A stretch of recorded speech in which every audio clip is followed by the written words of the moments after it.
position on the bench? Sheila Prell, Sonenshine, Sonenshine, and I am a retired Associate Justice of the California Court of Appeal. And Justice Robertson? I'm Bill Reilersdam, and I am a sitting justice at the Court of Appeal. I spell my last name Rylaaarsdam. And we're ready anytime. Okay. Hello. Hi. We're here as part of the Appellate Court Legacy Project, and Justice Sonenshine served in 4th District, California Court of Appeal, Division 3 in Santa Ana from 1982 till, I believe, 1999? 99. Okay, and we were colleagues from 1995 to 1999. The best 4 years of my career. So we very much enjoyed working together. I think we should probably start with a little bit about your own beginnings. Tell us a little bit about your parents and your growing up and the circumstances under which you grew up. All of the above? All of the above. Okay. Well, my parents, my father was born in 1905, my mother in 1906, and I was their first and only child. They didn't think they could have children, and so I came as quite as a surprise to them. And I was born in Butte, Montana. My father was in the gaming business there, and we stayed there plus or minus a year, and then my mother had an epiphany which brought my parents to Las Vegas, and that's really where I grew up. Did you go through grade school and high school there? I went through the 5th grade, and when I was around 7, I told my parents that they should send me away to school, not because there was anything wrong with Las Vegas, but because my father was very established, very successful, and I felt that I needed to find out if the success that I was having in school and socially was because of them or because of me. And so I've heard this story so many times, I heard it so many times from my mother and other people, that it's as though I can remember nagging and pestering her from the time, as I said, I was 7. And finally, when I was 11 and going into the 6th grade, my parents said, okay, they could understand my point, and I went off to boarding school, where I was from 6th grade through when I graduated high school. And I should add that neither of my parents finished high school. It was quite an accomplishment for them to have a daughter who also from the time I was 7 said I wanted to be a lawyer. Oh, really? Yeah. You decided that? Yeah. What made you make that decision? You know, obviously I've been asked that many times, and the best answer I can come up with is, and it's not all facetious, is that living in Las Vegas, probably now, but definitely then, there were the people who were, as I used to say, at the head of the line, and then people who waited in line. And so I always enjoyed being at the head of the line. It never occurred to me that I would get there on somebody's arm. Both my parents were very supportive of me as an individual, and I grew up in a very adult environment living in the hotel. And I probably realized that I wasn't going to make it as a showgirl, so I can only imagine that maybe I saw Perry Mason on television. I had one uncle who was a lawyer, but when everyone else said they were going to be a nurse, you know, at that age, and I said I was going to be a lawyer, that it must have gotten a lot of positive response, or at least a lot of response, and so I stayed with it. Also, I was encouraged from a young age to speak my mind, always have reasons, and I was leading petitions in, like, not maybe kindergarten, but 1st or 2nd grade for one thing or the other at school. Well, you said you decided you didn't think you wanted to be a showgirl, but I remember some experiences we had with the Orange County Bar, where they put on a show for several years. Right, the Bar Foundation. And I think you presented yourself very well as a showgirl. Well, I didn't say I didn't want to be a showgirl. I said that my success would not come as a showgirl, and I was probably right on that. Okay, and what you say you lived in a hotel as a child? That must have been a rather different way of growing up. What was that like? Well, you know, I think a lot of my childhood was different. My parents were, my mother never worried what time I came home at night. She used to say that whatever you're going to do at 2 in the morning, you can do at 2 in the afternoon. So, she was always worried that I was going to catch cold. So even in the middle of summer, I think I had to always have a sweater on. But my parents involved me, and they never talked around me. Whatever discussion was taking place, I was part of it, or at least I could be there. I attended floor shows and met a lot of show people from the time I was little. And I think that one's upbringing so much depends on what's happening within the family as opposed to, outside. And that said, my parents were involved, considerate, very wonderful human beings. And so I don't think my childhood was that much different, although I will tell you that when I was really little, before my father had the Sahara, he had a place called the Club Bingo, which was on the same property as the Sahara. And they had a showroom that you could only go into if you were over 21 because they didn't serve any food. And so my parents used to say that if I was really good, that they would check with Butch Leopold, who was the sheriff, to get special permission to go to see this particular show. And the particular show was a woman, an entertainer, who also babysat for me. And her name was Yvonne Murray, and she was a midget stripteaser who worked with a parrot. So maybe that's unusual. Maybe not all 5-year-olds Parrot. right, have a stripteaser as a babysitter. But, she was a lovely person, and I didn't think anything different of it. Yeah. It sounds, though, as if you, particularly at a young age, were pretty much surrounded by adults. Totally. Not too many Yeah. of your own age. Well, I went to school. I mean, I don't remember going to nursery school, but I definitely had friends. I mean, I still have in the house here a picture from my 5th birthday party, and a lot of the people in that picture I'm still friends with. And then, so when you were, what did you say, in 5th grade, did you went to I boarding went school? to boarding school at 6th. I'm sorry? At 6th, when In I was 6th grade? 11. And yeah. where did you go then? I went to Chadwick in Palos Verdes. It's still a very fine school. It is now only a day school. When I was there, it was day and boarding. And it was a very unusual school at the time because, first of all, it was day and boarding. Secondly, it was boys and girls. Went from kindergarten through 12th grade. And it was totally ethnic, gender, any kind of neutral that you can think of. Mrs. Chadwick had a theory, like a soup full of humanity, that just like soup, the more you mix people together and the longer you let them simmer, the better they turn out. Not necessarily losing their own characteristics, but blending and being better seasoned by those people with whom they are studying or living. So it's a fantastic experience. What were some of the life lessons that you learned during that period? Well, I can tell you one that someone else learned. Jan Wenner, I don't know if you know who Jan Wenner is. He's a founder, editor of Rolling Stone magazine. And when we were in 9th grade, he stuffed the ballot box for me. And when I found out, I turned him in. He goes, "Why would you turn me in?" I said, "Because, that's not a way to win an election." And so they had a re-election, and I won. Well, I think that two most important lessons I learned from Chadwick, and probably they're more the same than not, and that is that to which I just alluded about the diversity of people and learning from them.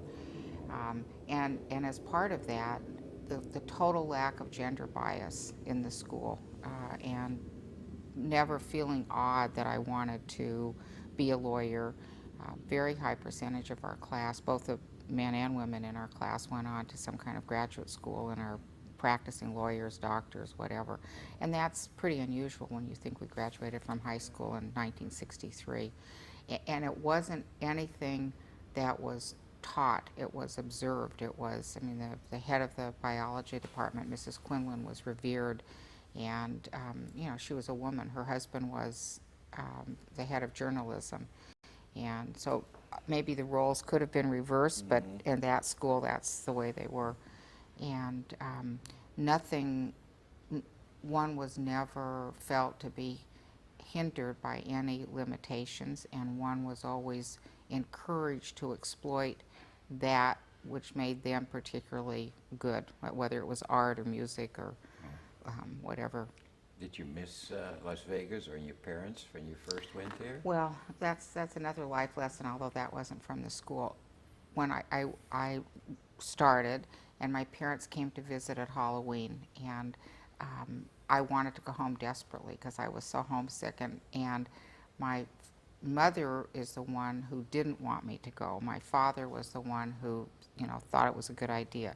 And then when I was crying and I wanted to go home, my father said, "Oh, come on, bring her home." And my mother said, "No, this is what she wanted to do. She's going to finish the year, and then she can make up her mind."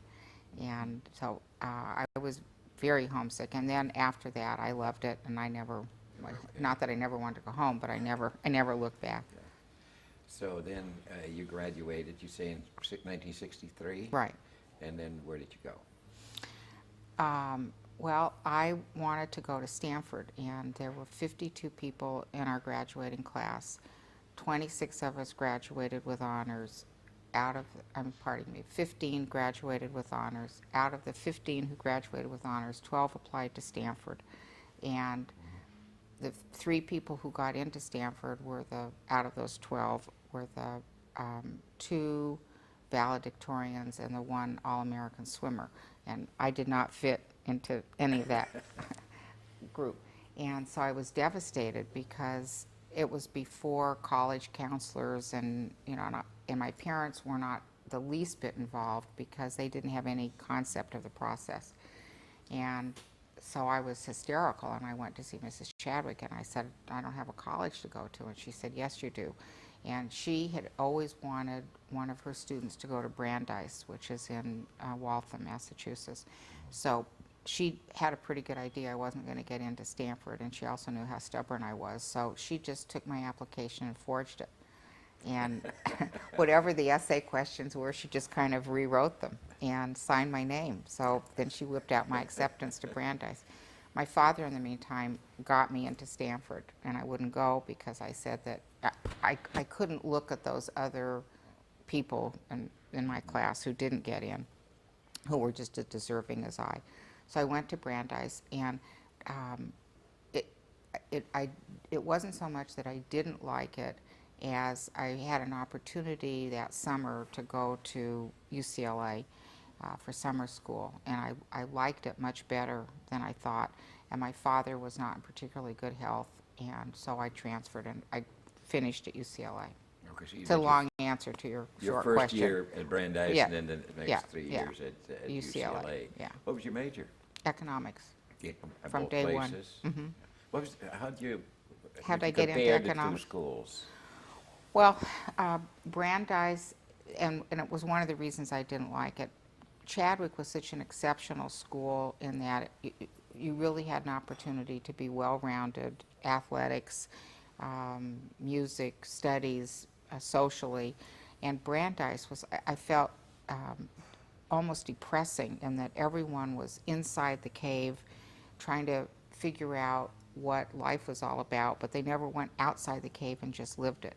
And then I got to UCLA, and it was like everybody was opposite. outside the cave and never went inside to just contemplate. Yeah. And I probably would have left UCLA had I not met my husband, Igal. Or you met him at UCLA? Yeah. Mhm. So what year were you when you first started? Started to go what? With Eagle? I don't know what you started. Well, we met in November of 1965, which was my beginning of my junior year.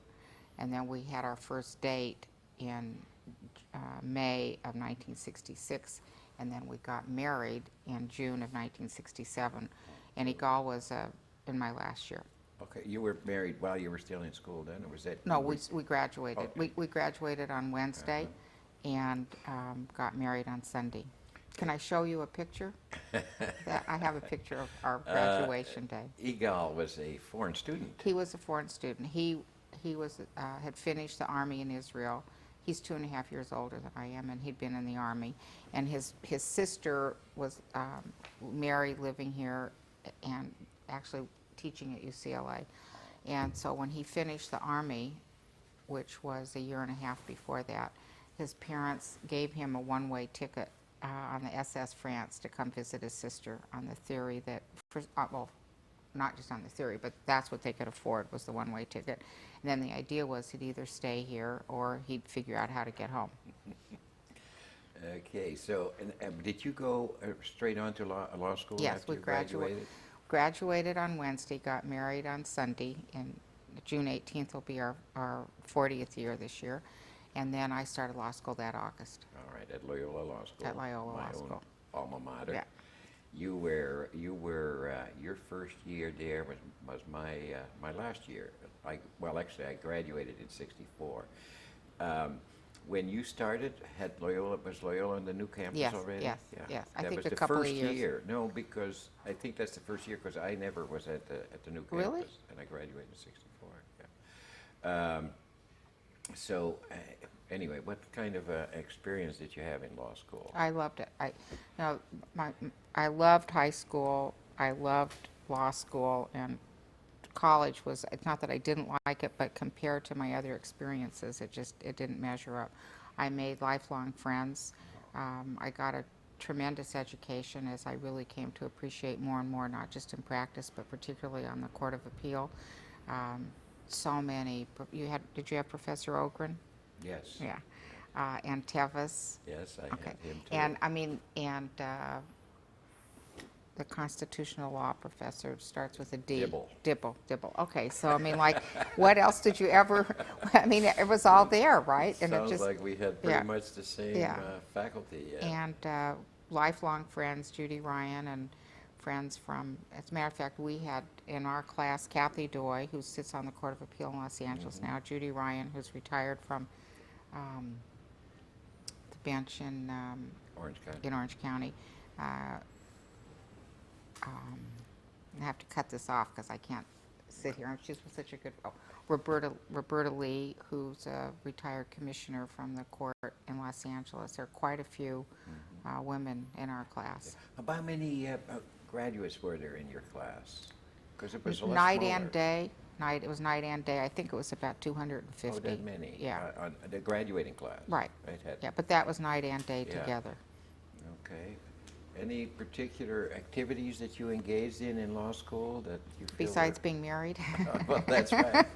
Well, I was very close to my parents, as you may have noticed, and I started law school in August, and September 26th, my father had a disabling stroke in Las Vegas, and it was really not clear in my mind whether I was going to stay in school or not, but his friends, I flew up to Vegas and wasn't even sure that he was going to live, and his friends pinned me against the wall, I mean literally, and said, you're finishing, whether your father lives or doesn't, that he would want you to, and I realized they were right. So he came back and he was at Cedars Hospital my whole first year of law school, and I was working part-time. I was a new bride, and I was trying to stay in law school, and I was at the hospital every day.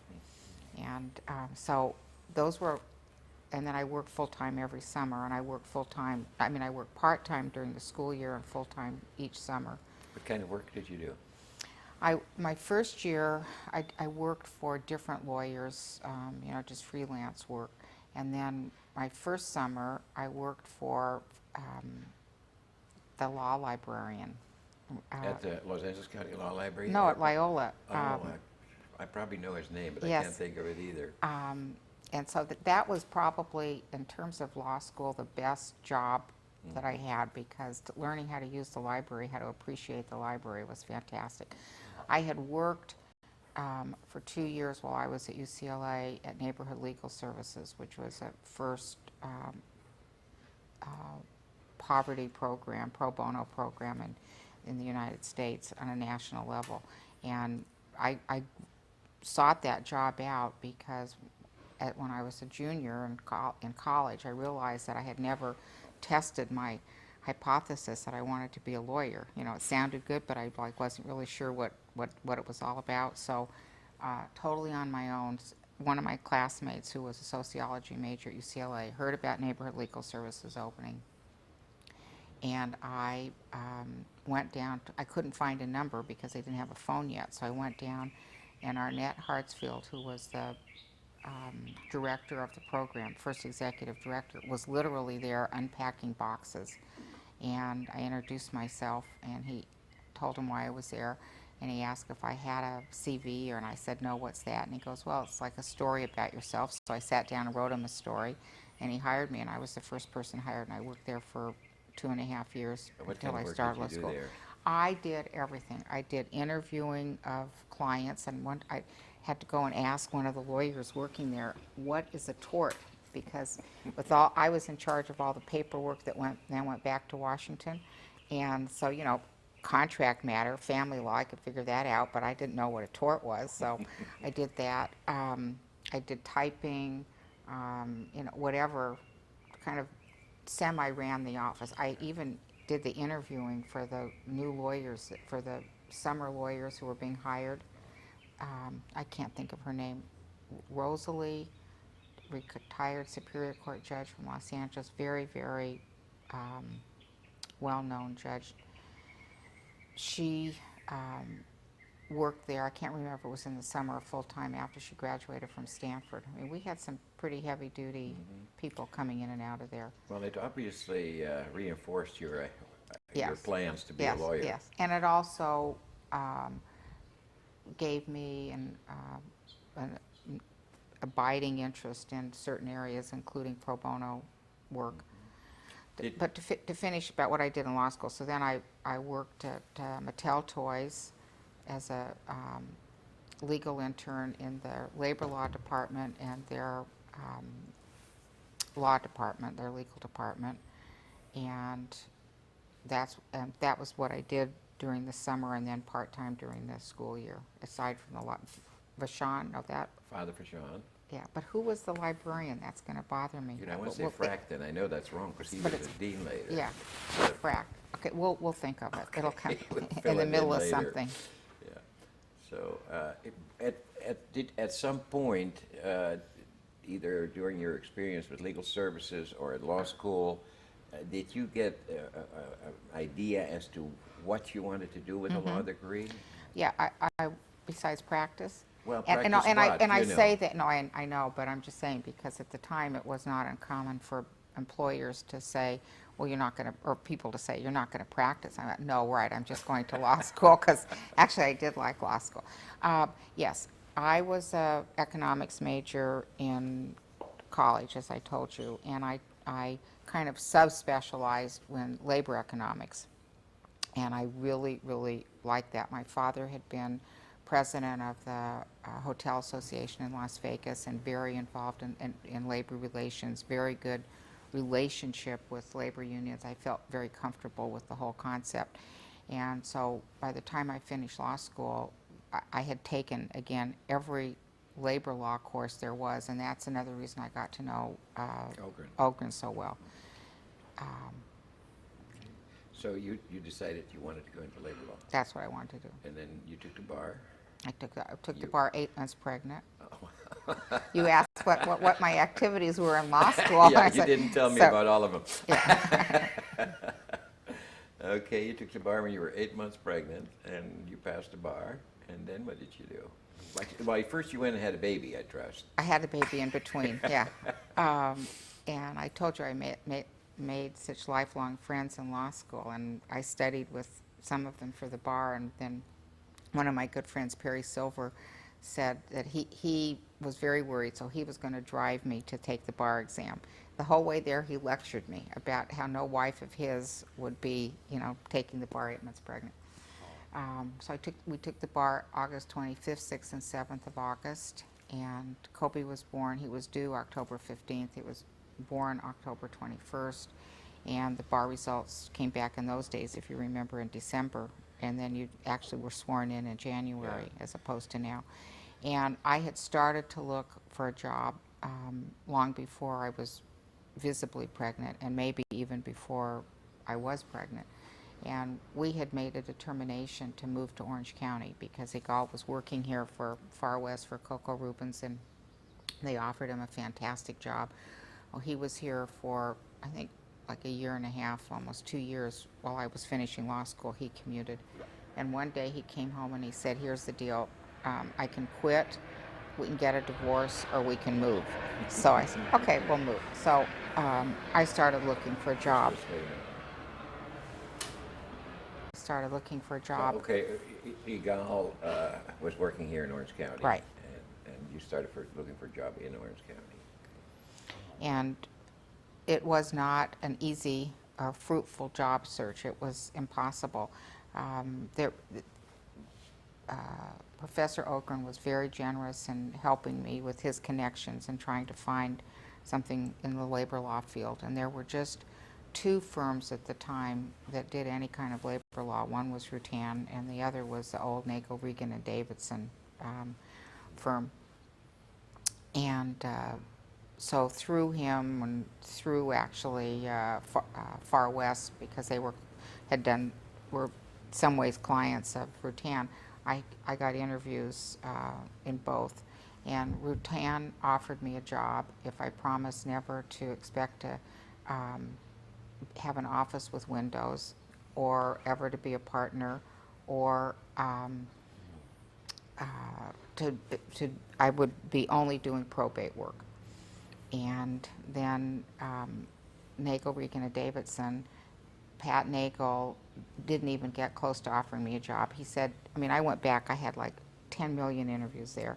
And finally, I came in and he said he'd narrowed it down to 2 people and that I was the more qualified, but that he'd given a lot of thought, and none of his partners would feel comfortable. No, first of all, it was none of the wives would feel comfortable because there was a lot of traveling. None of the secretaries would take orders from a girl lawyer. None of the clients would pay for legal advice from a woman. And then the real important thing was that none of his partners would feel uncomfortable, and so would I, because it was a real macho firm and there was swearing and so forth. So I said, what in the fuck are you talking about? I don't know if I want to leave that in, but I've told the story so many times, might as well. And with Rutan, they had a policy, it only took one partner to blackball somebody. And there was one partner who actually went on the Superior Court who said he would never practice law with a woman. And they had a woman there, a very fine woman who was chair of the state probate department, and, I mean, section, and very accomplished. And every time her name came up, this particular person would say, you know, I really like her, but I won't practice law with her. And so some of the younger people in the firm, particularly on the recruiting committee, didn't know what to do with that. So they decided that as long as this partner was there, they would not any job they would offer to a woman would only be based on telling that person kind of the truth, which is you'll never be a partner. And the day he left the firm, Colleen Clare became a partner, and I got a call. By then I'd been in practice quite a few years. So the bottom line was that I didn't have a job, and bar results came back in December, sworn in January. Igal came home from work one day, and I was still in my nightgown, and he said, what are you doing? And I said, well, you know, like I have no reason to get dressed. And he said, well, why don't you go and open up your own office? And I said, well, because I just stare at the window, at the walls. And he goes, well, you're staring at the walls now, at least you'd be dressed. So, so I opened up my own office. So let me back up just a little bit here. Obviously, you've been telling us about the gender issues that were very much issues in those days. I hope they are less today. But were there any gender issues while you were in law school? Not in terms of the school. And I at the time, I teased Loyola that it was a mistake because it was such an idyllic and warm and lovely, you know, call it Catholic, Christian, Jewish, whatever atmosphere, but I mean the way things should be. that the real world came as a real big surprise to me. And by the way, and I was one of the few women in economics at UCLA, and the whole department, the whole 4 years, I think maybe there were 6 or 7 of us. And in law school, we were about 6% at the time, which was very close to what, if not exactly what, the national average of practicing lawyers was. But I know some of my classmates, one woman applied for a job in Orange County and got a letter back saying that as a woman, she really should consider someplace other than Orange County to practice, and that went up on the bulletin board. That was kind of my first Clue. Yeah. So anyway, with the gal's encouragement, you then started your own office. Where was your office? My office was on 833 Dover Drive, Newport Beach? in Newport Beach, yeah. And it was almost walking distance from home. I went around looking for an office, and not that I particularly wanted to be that close to home, but it was a really nice building, and it was a suite with 3 or 4 offices, 5 offices, and a library. And there were 2 men there, one who drank a lot and the other who did deals. And so I think if I would have come in and said, I'll come here, but you have to tell me how much you're going to pay me instead of the other way around, they probably would have. They were absolutely, I don't know, enchanted, intrigued, whatever. And they said, you mean you'll take some of our cases, you'll do this? So I can't remember, $150, $250 a month. That was the office, the library, the secretary, it was everything. Plus, one of them was always available to help me with pleadings or whatever I needed, and then they gave me a lot of work. Okay, so once you had your office established, you pretty much got going right away? Right away, what I did, all of that time that I was looking for a job, I kept notes, I kept everybody's cards, and some people really weren't hiring, and some people didn't want to hire a woman, but they were all very nice. And so it was like, if you ever need help with a pleading, if you never need help with a lease, so first of all, the first thing I did was send out announcements to everybody with whom I had interviewed. And then when I did need help, I would call all these people. And Pat Nagel, the one who said the language was rough, he called shortly after I had opened up my office and said that he had 2 matters that were going up on appeal in labor law, and no one in his office was really qualified to help with the research. Would I do it? So I said, yes, but I'm going to charge you an hourly rate, So it was like big $40 an hour. It was a lot of money. And I did, the first month I did 2 appellate projects for him. And then the old Compact firm, Compact DeMarco, we had a neighbor friend there, and so I met a lot of people in that firm, including 2 guys who I used to go up to SC with because I took a postgraduate course in estate planning. And so they sent a memo around when anything came in that was a conflict or too small or whatever for them.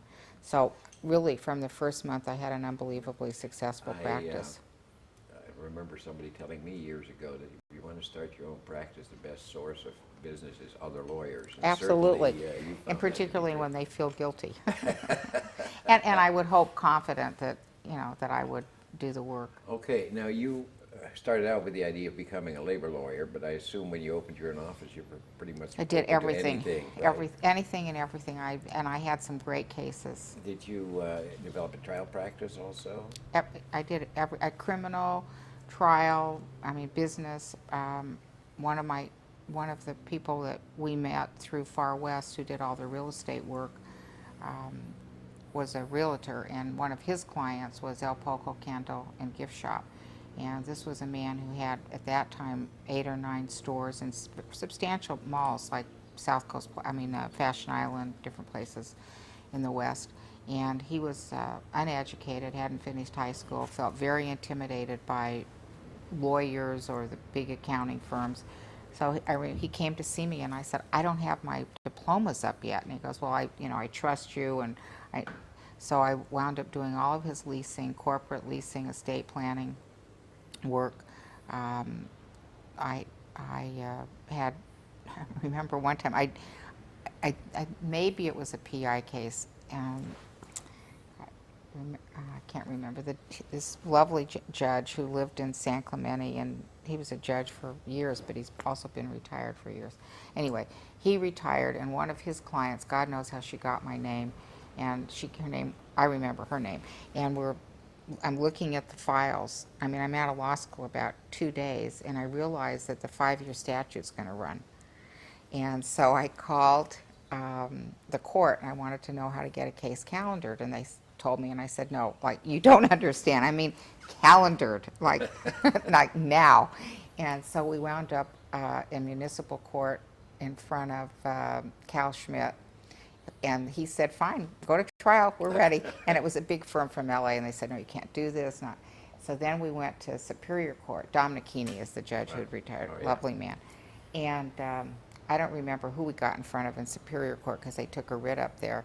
And I settled the case. So, I mean, everything, all kinds of.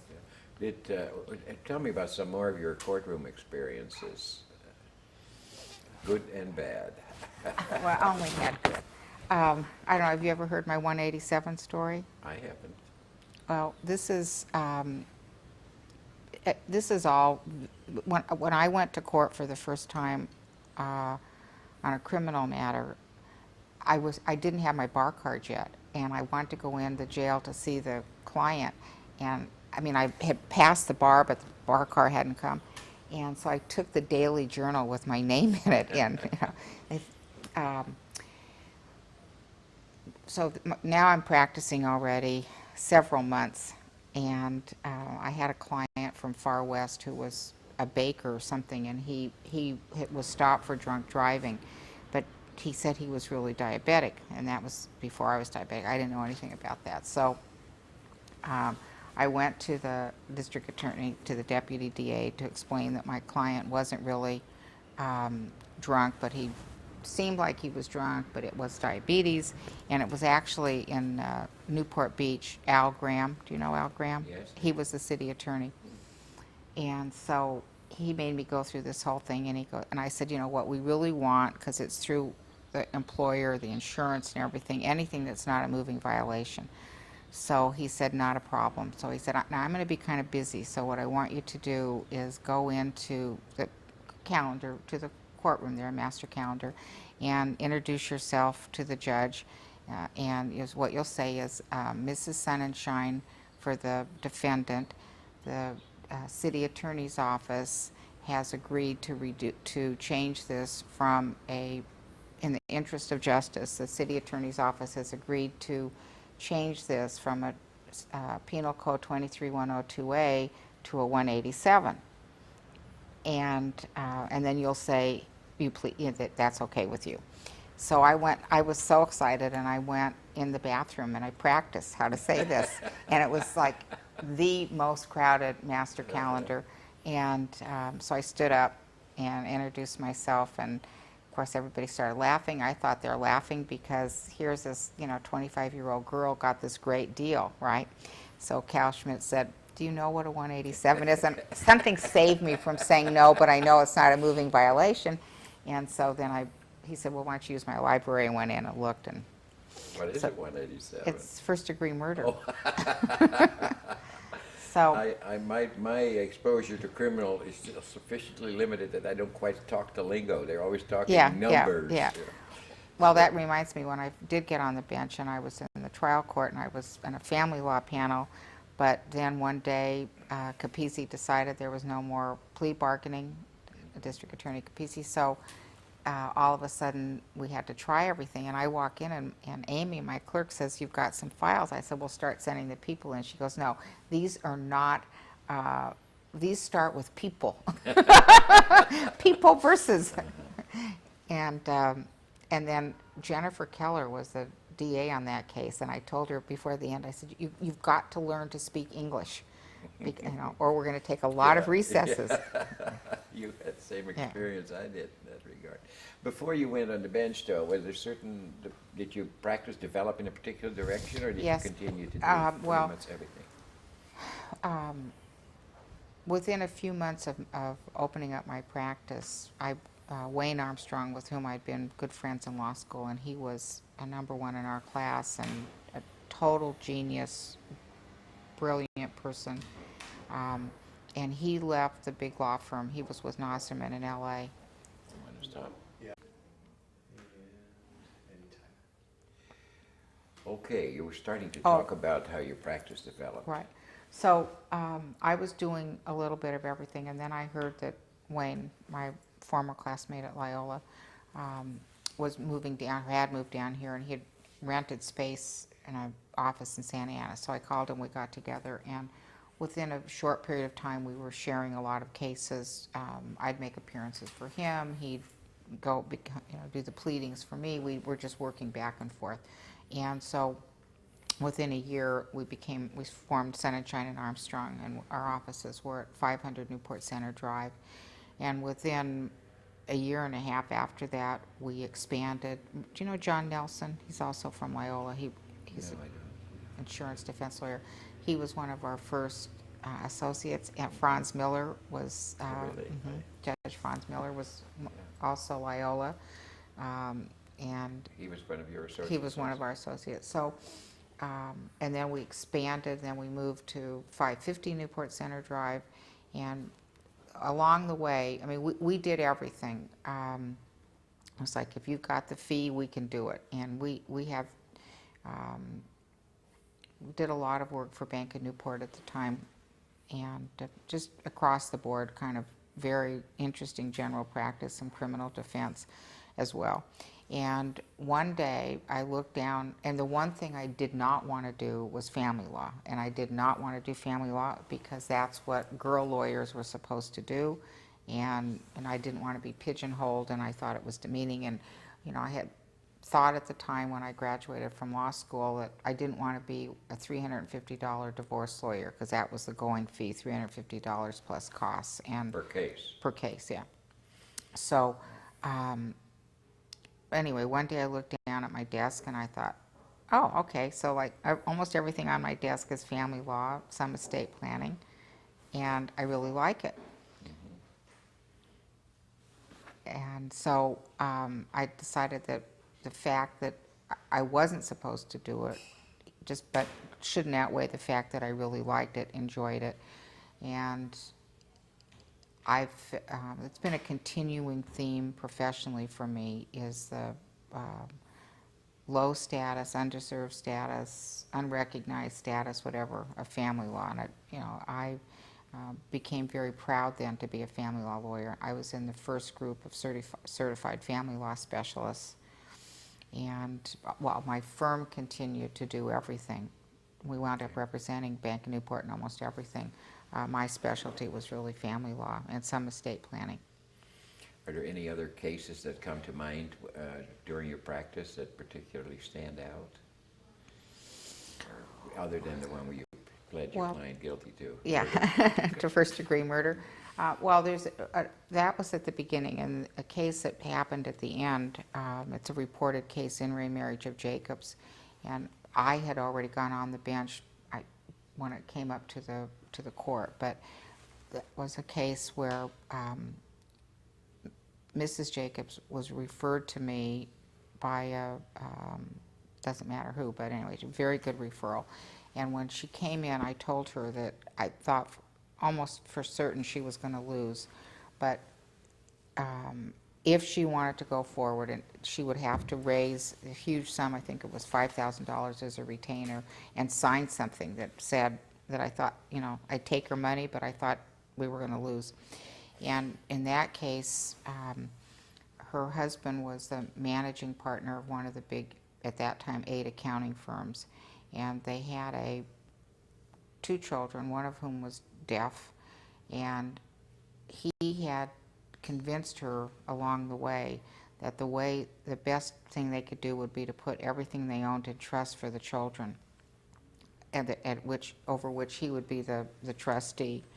And then after that transpired, then he left, and she wound up with a 2-bedroom condo in Irvine and a station wagon, and he got the 4-seater Mercedes and the house in Tustin. But she did all of this with an attorney, and actually signed off on it. So when she came in to set it aside, it was very hard to think of how to do it. And I came up with a lot of different theories, one of which was, you've heard of post-stress syndrome. Well, it was kind of that kind of theory about how people can be so torn down that they could sign anything and not know, and da-da-da. And we set it aside, and it was upheld on appeal. So. Your experiences in the Orange County Superior Court, do you have any general impression as to the quality of the judiciary? Yeah, I can tell you one other story, and that's I participated in one of the first cases after the Uniform Child Custody Jurisdiction Act was enforced, and the question was whether that superseded the habeas corpus process or not. And that was another really fascinating case. Yes, I thought it was maybe a little bit like Loyola. Very, very good experience. It's got to be to some extent because I made it so for some of the judges. I mean, there was one judge who literally, anytime a woman lawyer came in his courtroom, he would walk off the bench, or he'd let you start, and then he'd say, I can't listen to this anymore, you're wasting my time. And so I just had an arrangement with his clerk that whenever I was assigned to him, that somehow the file would get out and go someplace else. But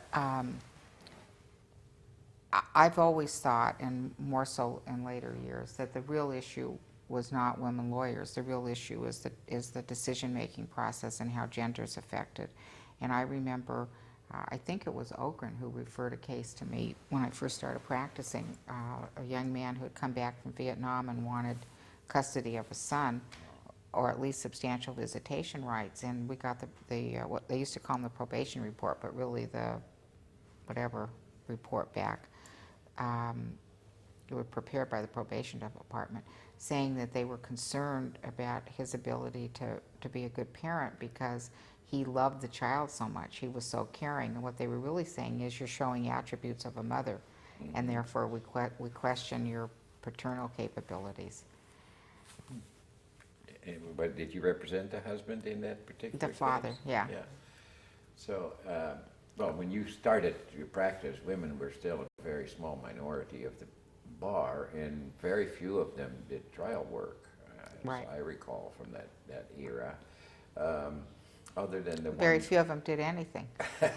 other than the judge that you talked about, who basically didn't want to hear from you, did you have other experiences where your gender became an issue? Well, or seemed I to had be an one issue? judge once, I walked into chambers to discuss the case, and he said to the other attorney, things were sure a lot easier when we could still buy and sell them.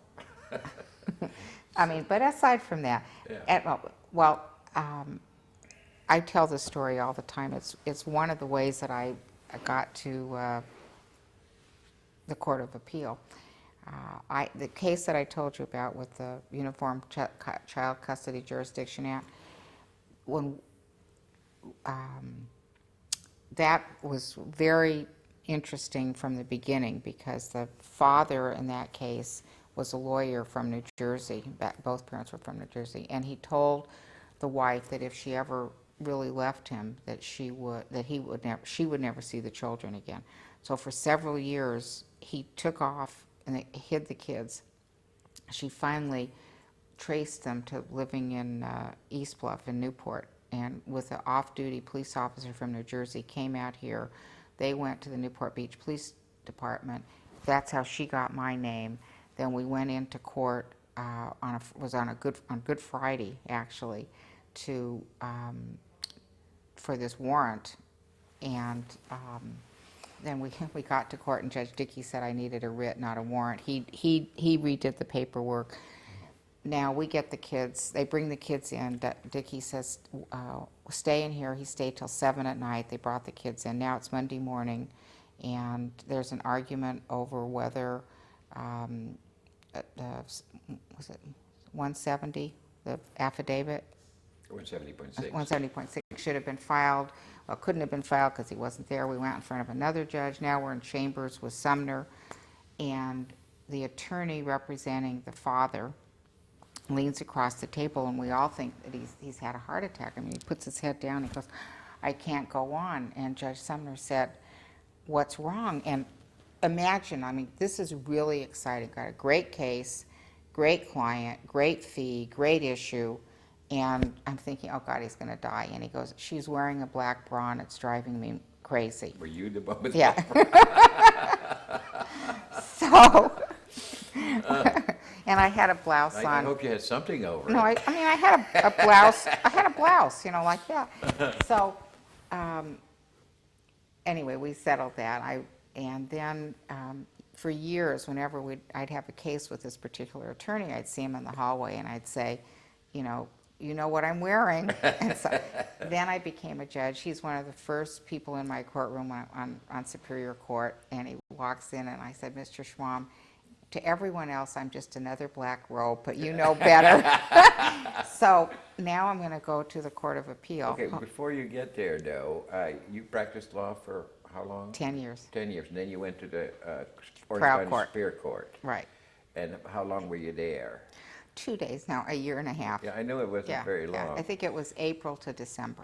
Okay, and any particular experiences you had there that spring to mind, or other than when that criminal case walked into your door? Well, I had one attorney, I think it was the trial court, who said, I think the court looks nice today. I think the court has lost weight."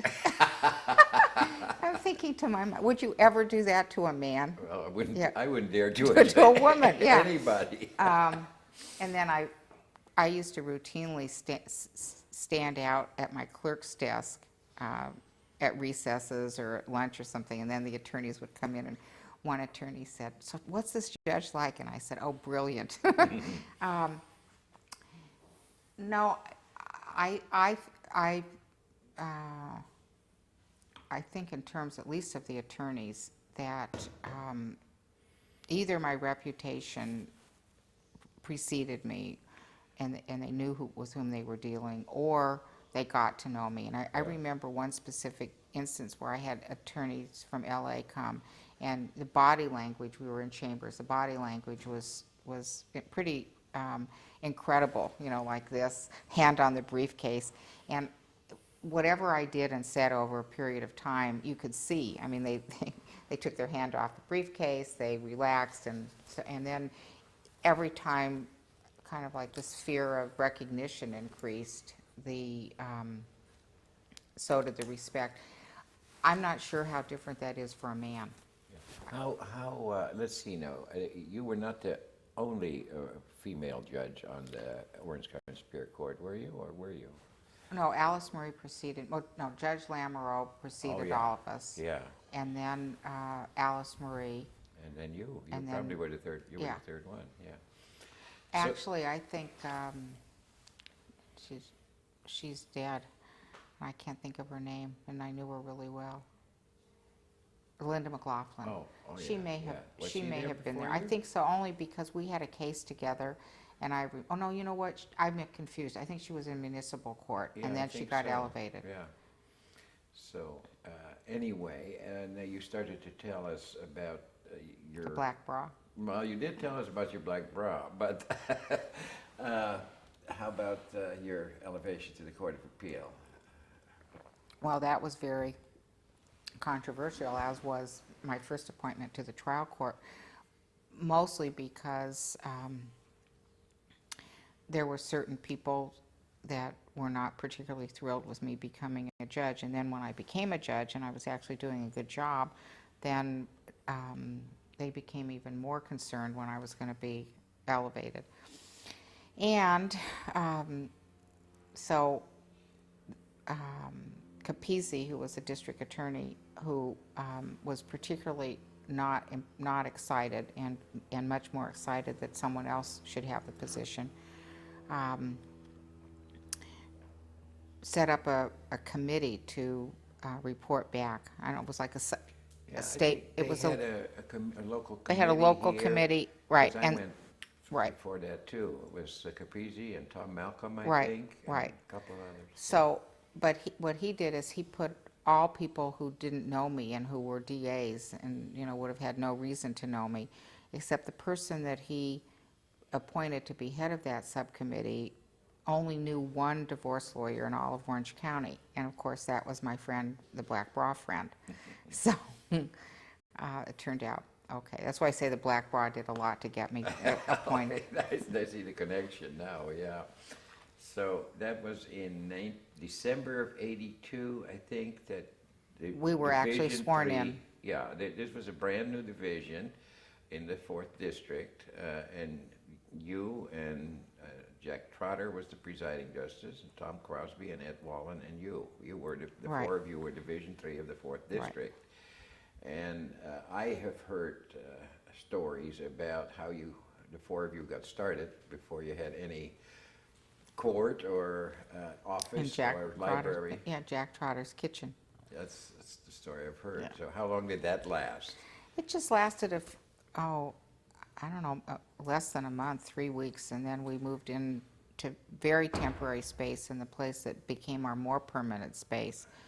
That was on Ross and 4th Right, Street there. right. Yeah. And I remember it was kind of, there were, the first space, the first space was not that great, and there was some dispute as to who was going to get which office, and I said, you know what, I don't really care.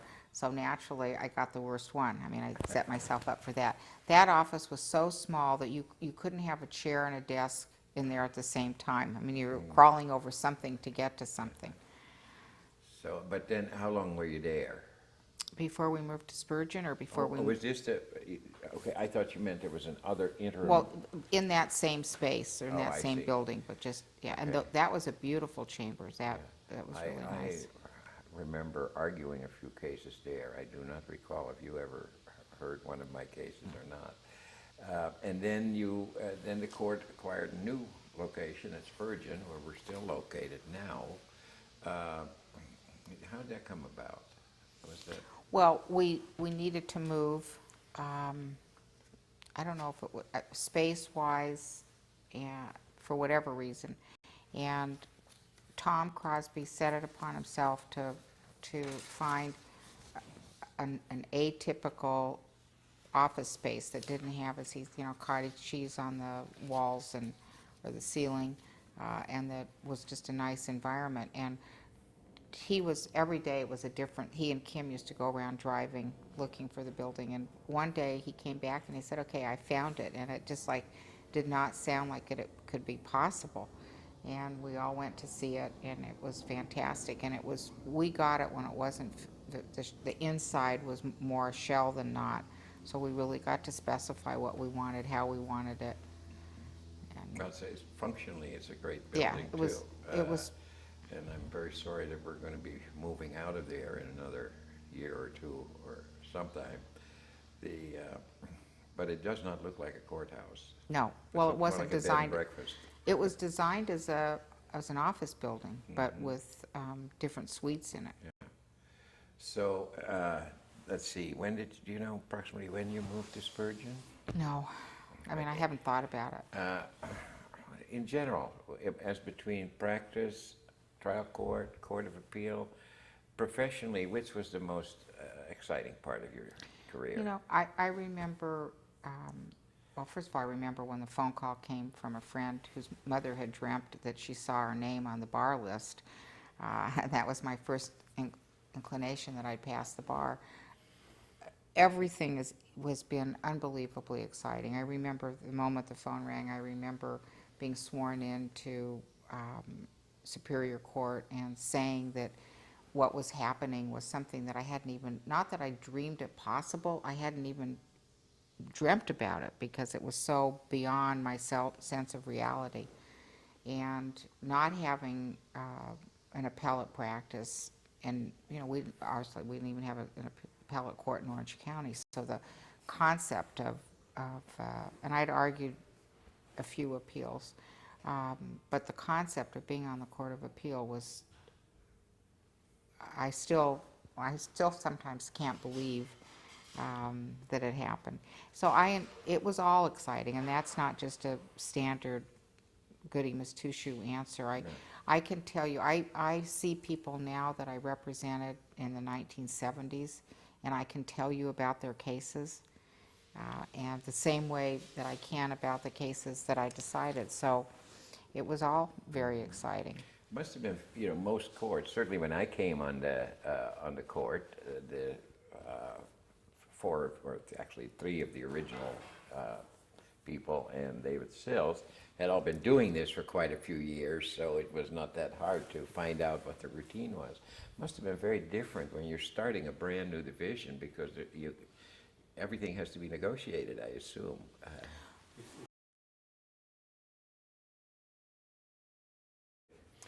Okay, we were starting to talk about getting the division going, and how I assume it was pretty difficult to just figure out who was going to do what and who was going to handle what and what procedures would you adopt, and how did all this come about?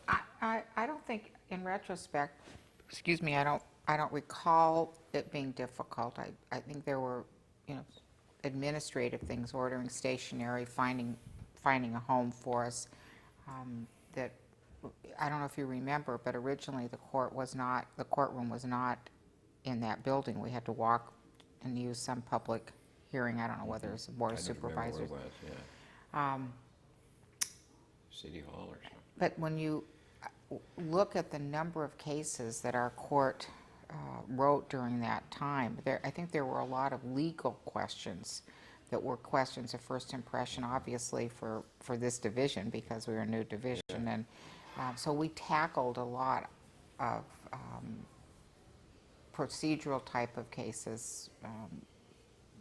Now, Jack Trotter did have experience. He sat in the Division 2 for not very long, as I recall, less than a year. Yeah, right, several months. But at least he'd had that exposure, so that probably was helpful. Well, as you can imagine, between Trotter, Wallam, Sonenshine, and Crosby, there was never a lack of an opinion as to and they did not always coincide, I'm sure. As to how, no, but we weren't shy. Everybody had their own thoughts, and I not just that I look back, but I remember being aware of it at the time.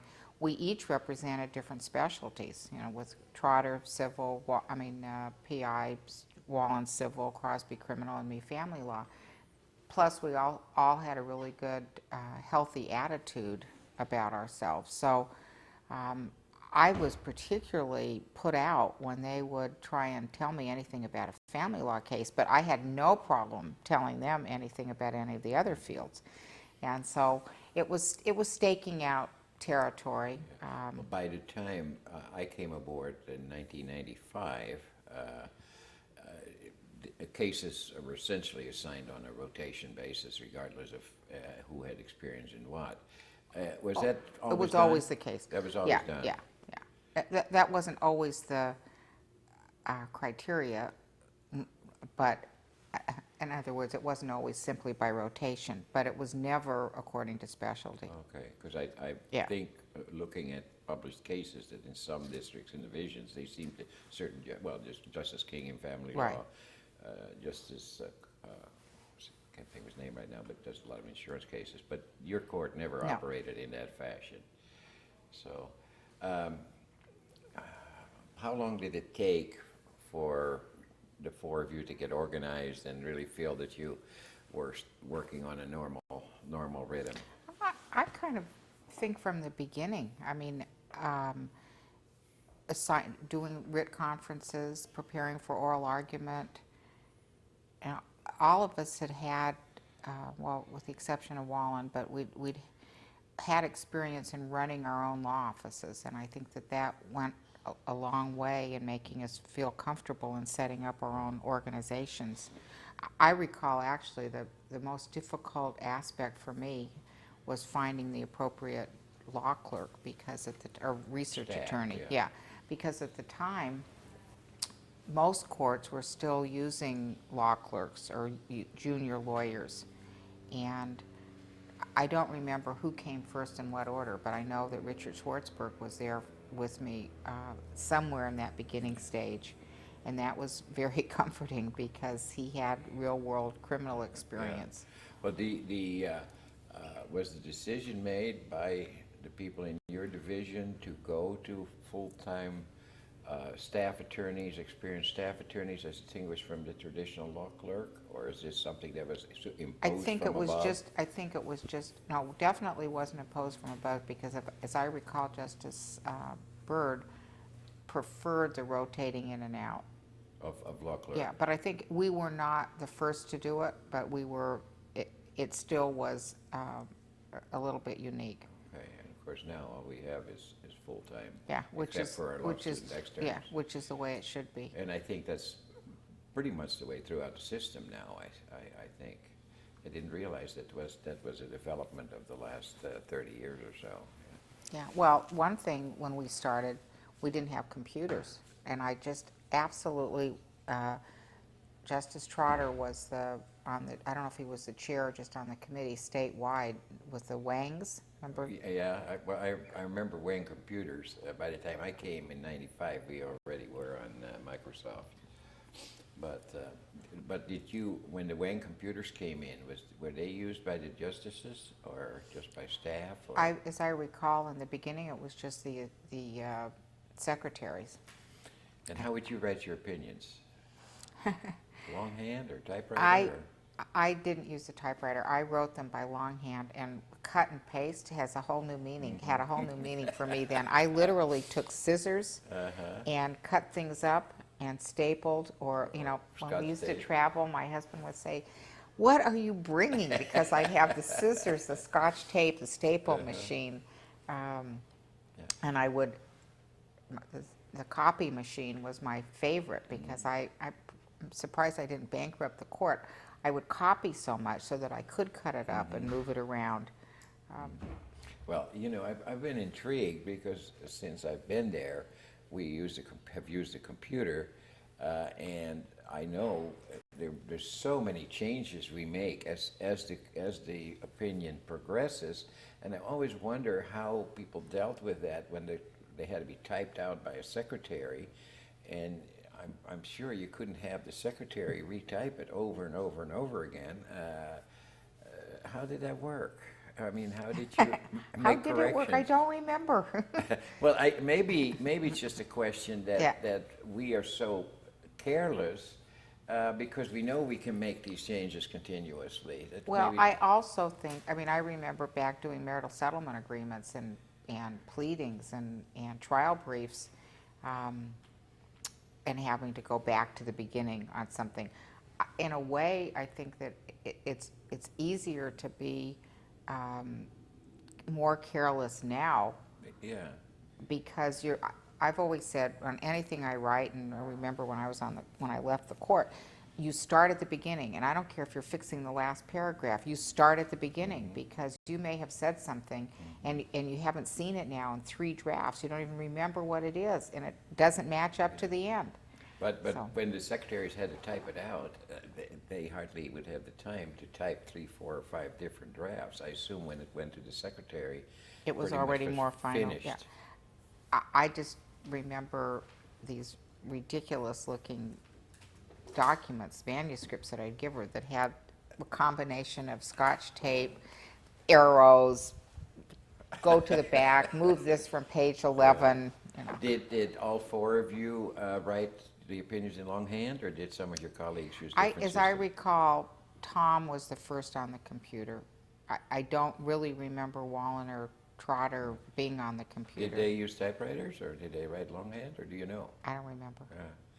But I know I was awfully impressed with Tom. And now you had, as far as legal research is concerned, that's very different today, of course, too. We find almost everything on Westlaw or Lexis. Right. When did that become available to you? Do you recall? It wasn't there when you started. No. You know, I don't know, because I never.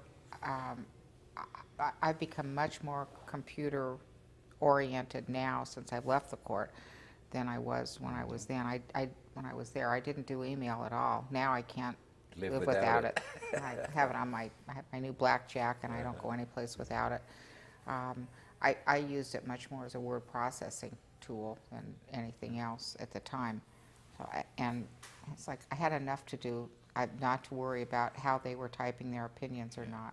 Now, did you, from the start, use the system that, the only system I have seen used there in terms of getting summaries out to the colleagues before oral argument and then have a final opinion Right. after that? Yeah, Was that I don't remember ever changing. Now, were those summaries typed, or were they? Oh, no, they were typed. They were typed out.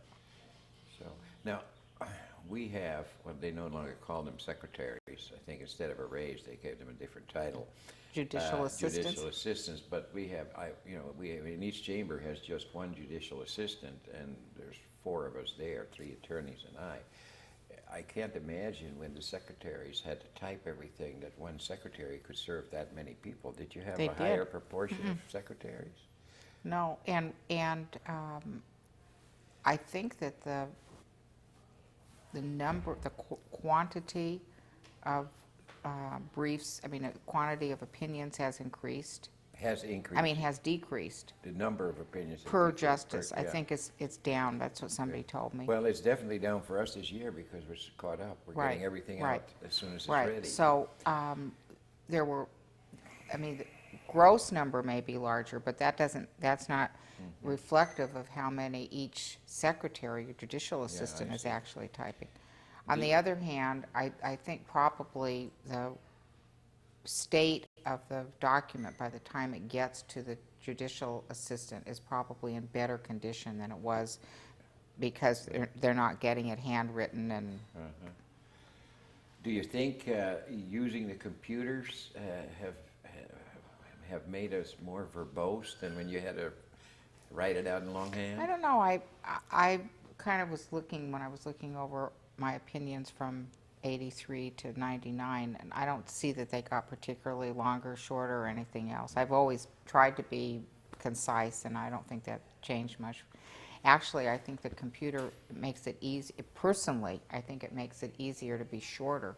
Oh, that's interesting. Because for me, it's much easier to see things and line them up and see where I've said the same thing a different way And then you 2 take it paragraphs out. before. And, Yeah. so. Okay, do you recall any particularly interesting cases that stand out in your mind that you worked on? I'm sure. Okay. I'm sure there's some cases out of the many hundreds that you wrote, thousands maybe. Thousands. I noticed you had over 300 published opinions, which is quite an average. You were there for 18 years, right? 16 and a half on the 16 Court and of a half, Appeal. so that's almost 50. Let's see, math isn't very good. I don't know, I started But anyway, figuring that. it Plus- seemed like plus they had a lot. concurrences, plus dissents, Yeah. yeah.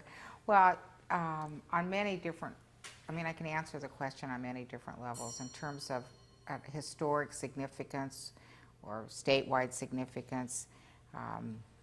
Others just because they were fun, intellectually satisfying. Some I still feel I still don't know the answer. Probably my landmark case, or that which defines me the most for many reasons, is Quarry versus the car wash. And Tell us a little about that. tell us a little about that, okay. Well, the case is, it's so wonderful on so many different levels, and I'll just interrupt myself to say that several years after I had decided the case, or actually wrote the dissent, I was lecturing and this case came up, and an attorney in the audience raised his hand and goes, "You keep calling that your case." It was my case. He was the plaintiff's attorney on it. But this was a situation where Mr. Quarry had gone to a car wash and heard the lady in front being told in line that it was free that day. So when he came up, he just got his money out to pay for his gas, and they said, "Oh no, it's Ladies' Day, so it's free to the ladies, but not to you." So then that Saturday night he went to a bar and he saw the women in front of him going in, so he just walked in, and the bouncer came up and said, "No, it's ladies' night, but you have to pay." So he went to an attorney and he filed 2 actions under the Unruh Act, which says very simply that no business establishment may discriminate in the offering of its services based on gender. Okay, so they filed it, and Justice Wallen, who was then Judge Wallen, was the trial judge, And he said, no, this doesn't fit within the parameters of UNRU because the men can go on a different day, and I mean, women on a different day have to pay. So, and women have to pay on a different night. So it's not discriminatory. And besides that, it's really good for business because more women come to get their car washed, and more bars do better businesses on Saturday night because more women come, and so do men. So it doesn't violate the UNRU Act. So he brought it up to our court, and by now it's Wallen, Sills, Crosby, and myself. So we knock out Wallen. And blind rotation or not, I'm assigned the case. So I write like a 2-sentence opinion. This violates the UNRU Act because it was discriminating on the basis of gender in the offering of its services. And I wound up as the dissent. And then, and I don't remember if Crosby or Trotter wrote it, I think probably Crosby. And it went to the California Supreme Court, which was a feat unto itself because they could have just depublished it or something. And reversed it, quoted from your dissent. Quoted from my dissent. And the significance of the case, I mean, beyond the fact that Wallen was the trial judge, beyond the fact that it was our first UNRU Act case that we decided, I'm still shocked at a number of things. I'm still shocked and no less so when I went back and read it in preparation for talking to you today, the unbelievable logic of both the trial court and and my brethren when the case was written. If you would have used any other example, including one's eye color or racial or race or religious preference, they wouldn't have had a question about it. It wouldn't have been an issue. And for grown people, let alone judges, to write it's okay because it's good for business, and that I mean, it still is shocking to me.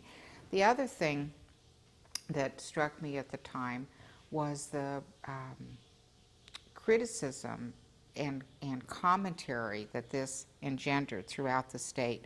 The criticism of the Supreme Court decision? Or Criticism that the Supreme Court was wasting its time hearing this kind of nonsense when there were murderers and robbers out there. And I don't know if you paid any attention to the NBC news commentator who was in trouble because he made a racist comment. Yeah, I heard read something about it. And I heard some discussion of it this morning, and one of the people said, wait a second, this was not only racial, this was a gender issue as well. It's something about a women's basketball team, yeah. I don't even know what it was, Yeah. but no one, you look on any news commentary, this is the first I heard anybody raise the fact that it was a gender issue. Everybody's all upset, the NAACP, they're all marching, and as well as they should. But we should also react on the gender issue. Yeah. And so it is not a waste of time. I mean, the UNRU Act is there for very good and specific purposes. And I think it was great that the Supreme Court took the case, and it was a unanimous opinion, which was unbelievable. I think Richardson was on the court.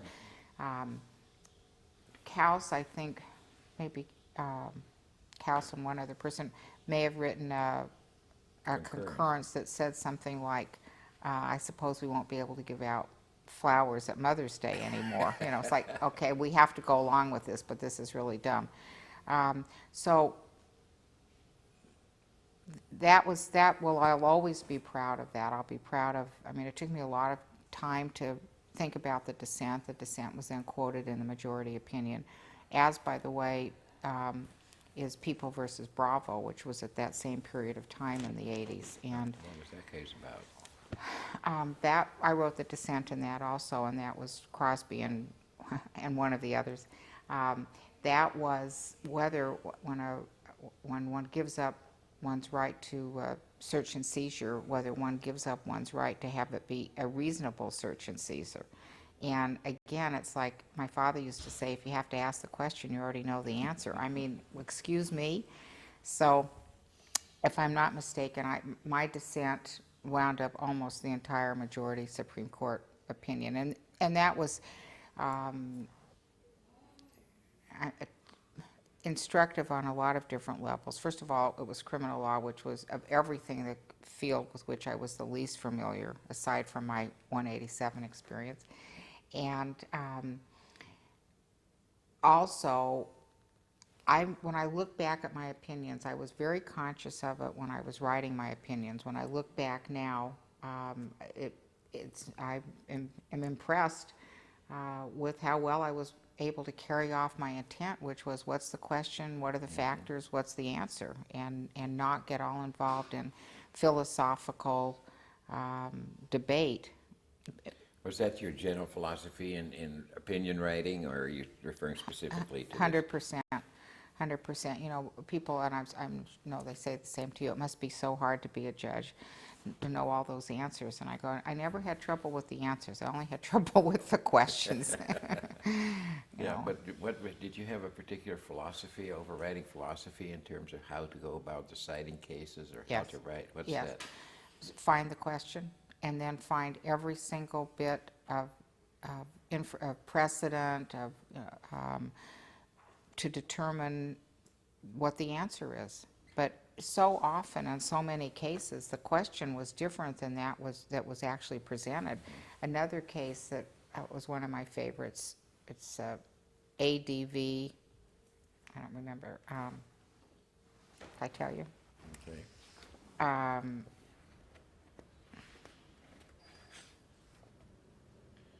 Where am I? Oh, ADV versus Workman. And that was 1986 case. And in that case, the plaintiff had leased property upon which he had a used car lot. And the lease specified options, but the lease did not specify how the options were to be renewed. So came the time for the end of the lease, and the lessee stayed on, sent in the money.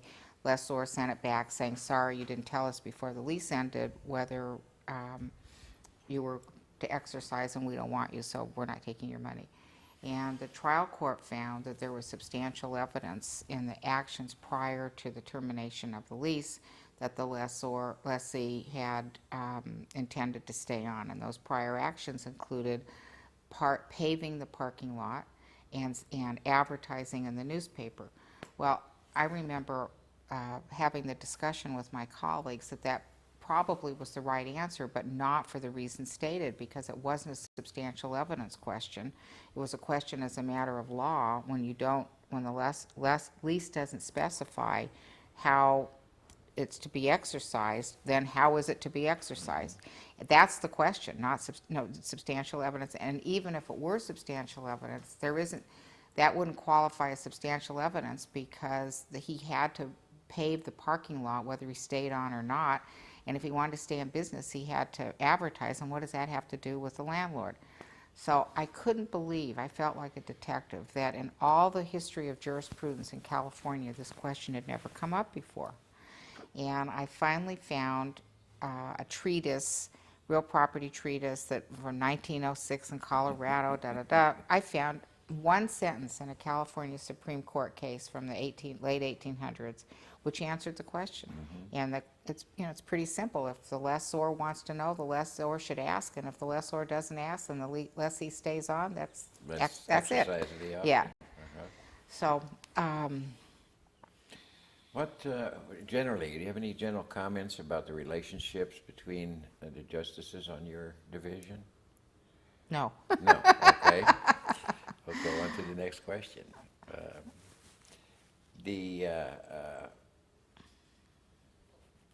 Let's talk a little bit about your life outside the law. I know you've been very involved in community organizations, and you've received many, many honors for your involvement. What have been some of your favorite, Awards. not, well, we'll get to awards a little later, but the community activities that you've Oh. engaged in, which are you most involved in, which have you been most involved in? Well, they kind of break down into Human Options, which is a domestic violence shelter that started coincidentally the first year that I went on the bench in 1981. And because of the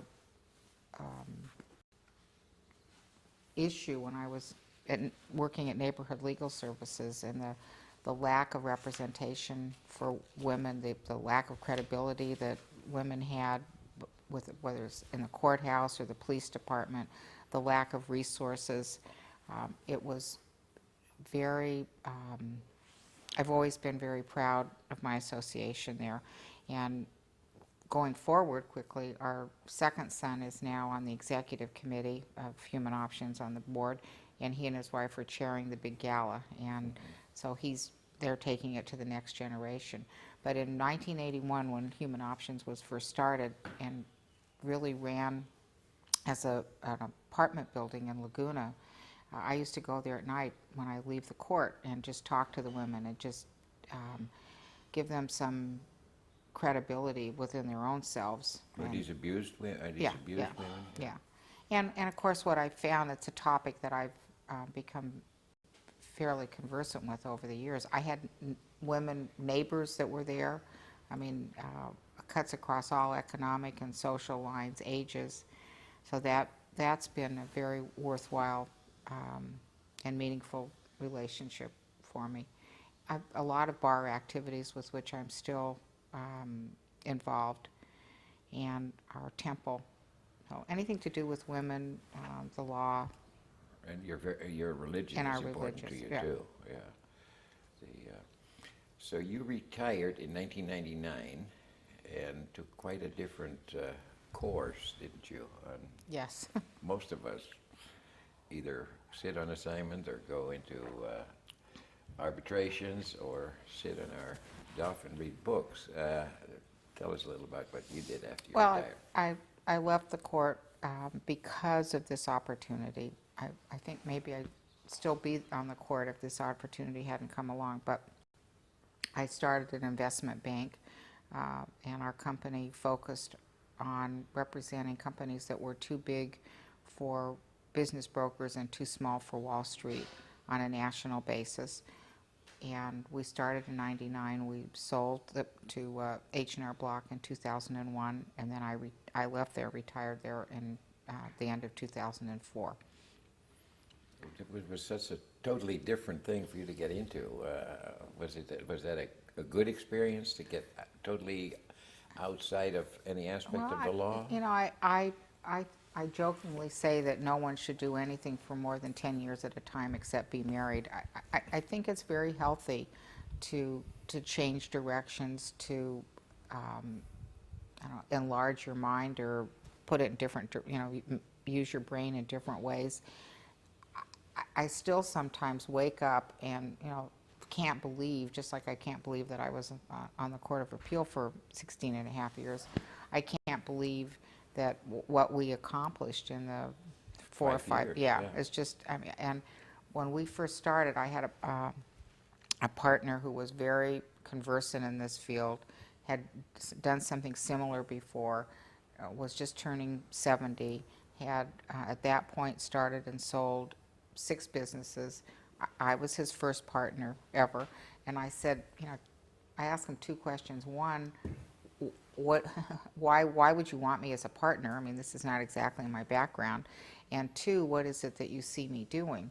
And so as far as what I was going to be doing, he said, well, you're going to get us established, get us our SEC license, and then set us up in Europe.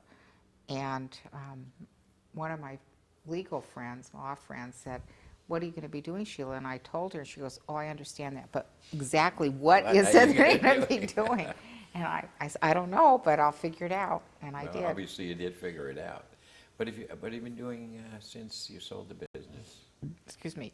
I have been investing in privately held companies, mostly women-owned, and sitting on the boards of them. And you're still very involved in variety of charitable Right, groups. including aside the from Bar one- Foundation. Yeah, and aside from the group that you talked about a minute ago, the Orange County Bar Foundation. And I know there's a long list of rewards and recognition that you've received both within the legal profession and for your other charitable work. Without undue modesty, why don't you tell us about a few of those? Well, I think several come to mind that are particularly meaningful for different reasons. One was the West Award from the Orange County Bar Association, one of the first women, and considering what life was like in 1970 for women lawyers and for new lawyers without being part of a firm or anything. I mean, to be recognized by your peers is got to be the best thing that it could happen to anyone, and particularly when you love the people who are honoring you. That makes it even more special. And then when I left the bench, a few years afterwards, I received the first Justice Kaufman Anti-Defamation League Award, and I'd already been off the bench a couple of years, and they had a sellout crowd of lawyers and judges recognizing me. That was very special because I love Justice Kaufman. I very much believe in the cause of ADL. And then again, it's one thing for lawyers to say nice things when you're on the bench, but when they say nice things They and don't pay have to do it money anymore. when you're Yeah. off the bench, that was very special. And I also received the Dove Award from Human Options, which is their big deal award every year. And because that cause is so dear to me, that was very special. But I don't do anything. I mean, I don't put myself in a position to get an honor unless I think, unless I know that I really believe in the organization and the cause. Yes, can we stop a minute? And then we'll talk a little more about your family. See, I'm at the age where I have to write down everything. Yeah. I don't even remember what I had Yeah. for breakfast this morning. Okay, let's go back on that. Okay. Another activity that you were involved in, I think you and Justice Trotter involved a public law center or predecessor? Well, it was originally the Amicus Publico, and Gar Schallenberger, Justice Trotter, myself. That was when I look back on that, I actually just totally forgot until you brought it up. The Amicus Publico then became the Public Law Center, and one of the most exciting things about my career in Orange County is that I've had the opportunity to be at the beginning of so many different things: the formation of the Public Law Center, the formation of the court. I was with Marge Fuller, we were the first chairs of the Gender Bias Committee for the Orange County Bar Association, way back when in 1971 or 72, when I first started practicing. I was asked to set up the human rights section of the bar, and there was a specific reason that we weren't the women's section, because that would have been too discriminatory. So we were the human rights section. But you in your earlier comments about the difficulties that you encountered on account of your gender getting started in the practice of law, what is your perception? Has it become easier for women? Are there still problems for women within the profession? What is the status of today's new lawyers? I was on the first statewide commission, judicial commission on gender bias, and there's a couple of paragraphs in the introductory portion of the document for which I'm responsible, or a couple of concepts. And one is that gender is a two-sex word. And Is it what? Two-sex word. Two-sex word. And so, and the other is that commission intent never should have been, and hopefully wasn't, to study women lawyers. It was to study how gender issues are determinative of the legal process. And using that commission, the report as some of the examples, We found that juvenile girls get harsher sentences for the same type of crimes than juvenile boys do, because while it's never acceptable, while assaults are never acceptable, they're more acceptable coming from juvenile boys than they are from juvenile girls. The lack of parental treatment or availability for fathers are much worse, whether it's termination rights or visitation or whatever. And can just go down the list on some. And of course, one of the things that I first noticed when I started practicing was the custodial problems that fathers have in trying to be parents as opposed to mothers. So I don't know how much things have changed. Personally, I think that the fight has gone out of a lot of women, and younger women particularly. They're much more willing to and proud of being on the mommy track at work as opposed to being on the partner track. Yeah. And I see that a fault of all of us, and I'm not just pointing fingers at women, but until we can hold our head high and say, what a man, he's going to take off the first 10 years of his children's life and work less because he really feels it's important, as opposed to, oh my God, what's wrong with him, which is what we all do, consciously or not, that we're going to continue, and not just in law, but across the professions, to have this problem. I've often said, for years, that we never worry about secretaries and the fact that they have to stay past a certain time and their kids are in daycare. We get very concerned. Well, what is she going to do? She's a lawyer.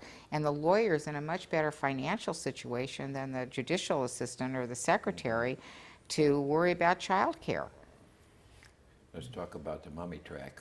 We mentioned Kobe, your firstborn, who was born shortly after you took the bar exam. Right. And how many children do you have? We have 3 children. I say we have 6 children because our 3 are all married. Our oldest, Kobe, he and his wife are both lawyers from SC. He's also an MBA from SC. And the day that I swore, he and his wife, and I swore the whole SC class in, he got sworn in and immediately became inactive, and he's never practiced. His wife practiced for a while. She's been in a business for a while, and now she's interested in going back to public interest law. What's Kobe doing? Kobe was one of my partners in the investment banking business, and he's now running an insurance product business. And do they have any children? We have Solomon, who's going to be 7, and Max, who just turned 4. Okay, and then your second one is also and a son. Danny went to Loyola Law School. He is now selling chicken wings. He did not like being a lawyer. And he's in some sort of selling franchises, as I understand. He's operating chicken wing franchises. And his wife is an MBA from UCLA, and she is the marketing director for a new franchise group that just opened. And they have 2 daughters, Maggie, who just turned 5, and Sarah, who's 1. All right, and then your youngest is a daughter. And she's, as we speak, pregnant with twins. And expecting a girl and a boy, momentarily, and expecting momentarily. And so this will be number 5 and 6. Right. Okay. Yeah, and I worked from the day that, from the day I took the bar exam waiting for Kobe. I took off 2 weeks with Danny. That's because I got the chicken pox and I was in the hospital. And then with Mandy, I actually planned on staying out longer, and things came up and I couldn't, and I think I was back in 2 days or something. Were you on the bench already when Mandy was born? No. All right. Is there anything else that you think would be just this worthwhile was for us fun. to discuss? Yeah, it was fun. Okay.